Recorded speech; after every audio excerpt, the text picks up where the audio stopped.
The original Ariel goes back to 1871. We resurrected the company in 1999 to launch our new car, which is the Atom. We set out to make a lightweight sports car, so we didn't even know the seating positions. We had an enormous wall full of variables which were one-seater, two-seaters, three-seaters, so we had absolutely no preconceptions about what this car might be. It had to be lightweight because we wanted the performance from lightweight rather than from loads and loads and loads of power.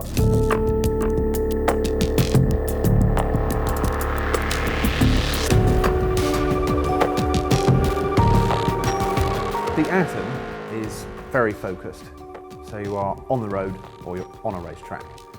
So you can sort of upgrade it and tailor it to your needs that way, whereas the Nomad is happy anywhere. Having gone through a design and come up with a design for a tubular chassis, we then started looking at different materials, and we spent a lot of time looking at various materials. Some materials were lighter, but you naturally needed more of them, so we came back to steel. Some materials were very fashionable at the time, but they were a lot of unknowns with those. Again, we came back to steel. Engine aside, the Nomad is predominantly steel by weight. The reason that we chose steel is it's lightweight, it's easy to work with, it's very strong, and it's predictable. One of the things when we took the decision about steel was there's an awful lot of information known about steel. We took the decision, we looked at some very cutting edge products, but it's just their performance is just an unknown. So when we talk to Formula One designers about what modern materials might be like in 10 years, 20 years, 30 years time, they just tend to give you a blank expression and say, we don't know. You can use the properties of steel to mimic the properties of other materials, say aluminium. Yes, we could make the chassis from aluminium. It would look the same, it would perform the same, but actually in the real world, you can have quite a thin steel tube that has the same properties as a thick aluminium tube, which makes it cheaper, looks the same, very strong. It just makes sense to us.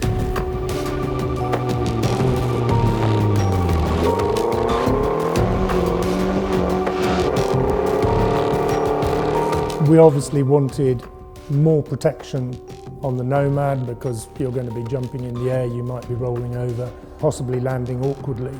So we had to take all that into account, which is why the chassis was completely redesigned. There are elements of the thinking behind the Atom in it. And again, we did question, is this the best material? And again, we came back to steel. Looking to the future for us and our cars and sort of this sector of vehicles is trying to reduce weight. If you can save 10 grams in 100 places, you're doing really, really well.